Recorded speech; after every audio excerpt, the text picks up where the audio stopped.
मान के चलिए इसके बाद हम लोग जन जागरूकता अभियान चलाएंगे, तो उसमें मुद्दे क्या है ना, तो वो मुद्दे का सूची जब तक हम लोगों के पास नहीं होगा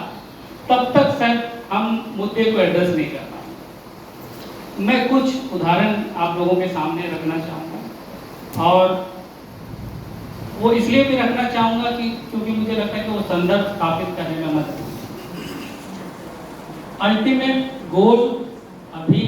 मुझे जो लगता है बीजेपी और आरएसएस की जो है वो झारखंड की सत्ता पर काबिज होना है। उसके लिए सबसे पहले उन्होंने कुर्मी का मुद्दा लेकर आया है ना, जिसमें आदिवासी कुर्मी दोनों एक दूसरे के जो है ना विपक्ष में विरोध कर रहे थे। वो मुद्दा हाथ से फिसलता हुआ दिखाई दिया। अब उसके बाद का मुद्दा है ये डिलिस्टिंग का मुद्दा है ना, और हम लोगों को ये हमेशा ध्यान में रखना पड़ेगा कि हम लोग सिर्फ वो जो कह रहे हैं ना, हम लोग सिर्फ उसको रिस्पॉन्ड कर रहे हैं है ना, उससे पहले जो घटनाएं हो रही है शायद हम लोग कहीं ना कहीं नजरअंदाज उसको कर रहे हैं। मैं कुछ उदाहरण आप लोगों के सामने रखना चाहूँगा। जब भी हम लोग आदिवासियत की बात करते हैं तो उसमें जल जंगल जमीन मूलता है, लेकिन उससे जो संबंधित जो परिस्थितियां हैं, सामाजिक परिस्थिति, राजनीतिक परिस्थिति, धार्मिक परिस्थिति, शैक्षणिक परिस्थिति और पहचान, अगर इन सब में कहाँ कहाँ हमला, मैं पश्चिमी सिंहभूम में रहता हूँ तो मेरे पास पश्चिमी सिंहभूम के उदाहरण है। अभी हम लोग देख रहे होंगे कि सुदूर गांव में जहाँ कोई शहरी क्षेत्र नहीं है, अन्य आबादी नहीं है, नए मंदिरों का निर्माण की जो प्रक्रिया है ना वो चल रही है। क्या हम लोगों की प्रतिक्रिया उस पर आई है ना, कितनी आई, क्या हम लोग उस प्रक्रिया को रोक पाए है ना, तो ये पहला उदाहरण। दूसरा उदाहरण है पिछले साल की बात कि एक आदिवासी पर्व आ रहा था और उसके ठीक बाद जो है ना एक हिंदू पर्व आ रहा था। इससे पहले ये परिस्थिति देखने नहीं मिली। आदिवासी पर्व जब आ रहा था उससे कुछ सप्ताह पहले ही हिंदू जो है ना बैनर्स वहां लगे हुए उसको स्वागत कर रहे हैं। इसका मतलब क्या था कि जो आपका आदिवासी पर्व जो आप मनाने जा रहे हैं वो हिंदू के साथ जो है उसको मिक्स कर रहे हैं। तो क्या हम लोग उसको पहचान पाए है ना, तो उस पर कुछ साथियों ने रिस्पॉन्ड किया। जो रिस्पॉन्ड किया था उस पर आरएसएस ने तो कदम उठाया कि उसके एक नेता ने हमारे उस साथी को अर्बन नक्सल का, लेकिन क्या हम लोग सामाजिक संगठन के रूप में कोई प्रतिक्रिया दे पाए थे? पॉइंट में आप सब लोगों ने ये प्रस्ताव रखा है कि हम लोग का एक कार्य समूह होनी चाहिए। तो कार्य समूह निश्चित रूप से होनी चाहिए, और ये कार्य समूह हम लोगों का संपूर्ण झारखंड के आदिवासियों को एक साथ मिलाने का मद्देनजर रखते हुए हम लोगों को ये कार्य योजना का समूह बनाने की आवश्यकता है। दूसरा कि उस कार्य योजना समूह में पॉलिटिकल पार्टी का पदाधिकारी नहीं होनी चाहिए, ताकि इसको कोई भी सुनने और देखने वाला लोग उसको पॉलिटिकल एंगल से ना जोड़ पाए। दूसरी बात मैं ये कहना चाहता हूं कि हम सब लोगों को जैसे ही कार्य समूह हम लोग बनेगा उसकी एक कार्यशाला फिर से रखनी पड़ेगी, और उसमें ना सिर्फ सरकार प्रशासन या केंद्र सरकार या राज्य सरकार की नाकामियों पर हम लोग फोकस करेंगे, बल्कि उनका विरोध तो होगा ही और जबरदस्त तरीके छूट रही है। इसलिए वो जरूरी लगता है बताना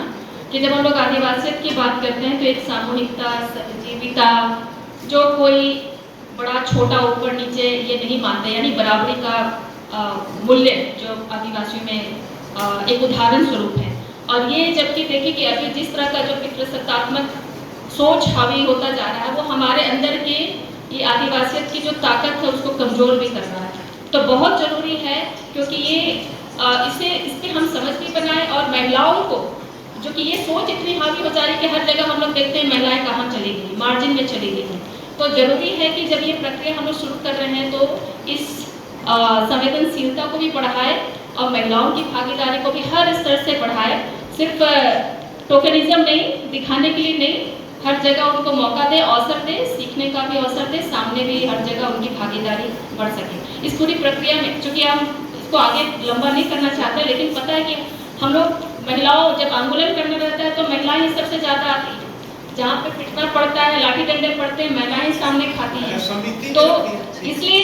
हर जगह वो जरूरी, संक्षिप्त में ये कि हर जगह।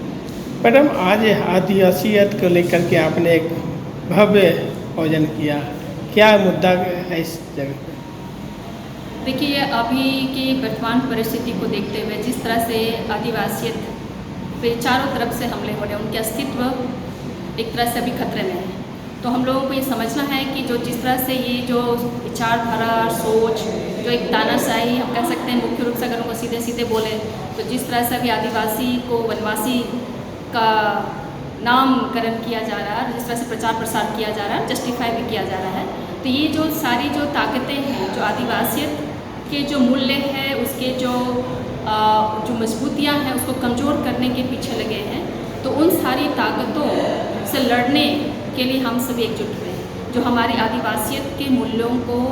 बचा सके और मजबूत कर सके, एकजुट हो सके। हमारी जो मूल्य है क्या है आदिवासियत के, हमारा जो है कि एक सामूहिकता और सहजीविता होते हैं और हम सभी के साथ मिलजुल करके जीते हैं। हमारे यहाँ बड़े छोटे, ऊपर नीचे भेदभाव जो जातिवाद में होता है वो नहीं है। पर ये धीरे धीरे किस तरह से अभी ये जो व्यवस्था लाई जा रही है, मतलब व्यवस्था का जो प्रभाव आदिवासियत पर पड़ रहा है, जो बाहरी सोच का बोल सकते हैं, जो विचारधारा का बोल सकते हैं, जो हम कह सकते हैं कि अभी जैसे सरना सनातन एक है, वो एक लिया जा रहा था। तो एक तरह से ये जो विचारधारा है, जो सोच है आरएसएस की, किस तरह से ये आदिवासियत को तोड़ने की प्रयास हो रही है, इसके मूल्यों को विघटित करने की बात हो रही है। तो उसे हमें समझने की ज़रूरत है, लोगों को जागरूक करने की ज़रूरत है और इसीलिए आज का ये संवाद हुआ और ये बहुत ही अच्छा रहा। करीब हमारे बहुत सारे ज़िलों से, बहुत सारे दूर दूर से साथी पहुँचे, अपने बात विचार रखे हैं और ये एक रणनीतिक तरीके से आगे बढ़ने की बात हुई है। हम लोग अभी इसकी शुरुआत ही किए हैं। लोगों को कई तरह के अलग अलग विचारधाराएं भी हैं जिसमें हमें एक समझ बनाने की ज़रूरत है और ताकि अभी सभी ये बहुत स्पष्ट समझ रहे हैं कि हमारे एकता को, मजबूती को, आदिवासियत को तोड़ने का जो प्रयास चल रहा है जो संघ के द्वारा, उसे सभी अब स्पष्ट समझ रहे हैं और इस पर हमें सबको और संगठित होकर के आगे बढ़ने की ज़रूरत है और उसी के लिए ये एक संवाद की शुरुआत हुई। आपने एक बात रखा कि सरना सनातन एक है, ये निशा उरांव जी का एक था और उसके बाद का देखा जाए कि लोग कहना है कि सरना सनातन से डर नहीं है, कहीं न कहीं ऐसे लोग जो हैं आदिवासी को जो खत्म करने के फिर में उन लोग से कैसे मिटाया जाएगा? देखिए, ये तो बहुत सोची समझी चाल अभी हो रही है। झारखंड में अभी ये मुद्दा इतना क्यों गरमाया और अभी ये जो एक राजनीतिक मुद्दा जो बना है, आने वाले राजनीतिक परिदृश्य को बदलने की कोशिश का एक हिस्सा है और अभी उसके साथ साथ ये जो इस तरह के जो नैरेटिव सेट किए जा रहे हैं, आदिवासियों को भ्रमित किया जा रहा है, ये अपने आप में एक सोचने का विषय है और आदिवासी अब समझ रहे हैं। अब ऐसा नहीं है, हाँ कुछ लोग हैं जो अभी भी इस भटकाव में भ्रमित हैं, पर ज़्यादातर अब इस बातों को समझ रहे हैं और आपस में एकजुट हो रहे हैं और अभी जिस तरह से शायर भी आ रहा है, लोग इस पर जागरूक हो रहे हैं कि ये जो है पूरी एक तरह का ये लोकतंत्र के विरोध, मैंने लोकतांत्रिक जो हमारी ताकत है उसको कमज़ोर करने की दिशा में ही ये सोच अभी काम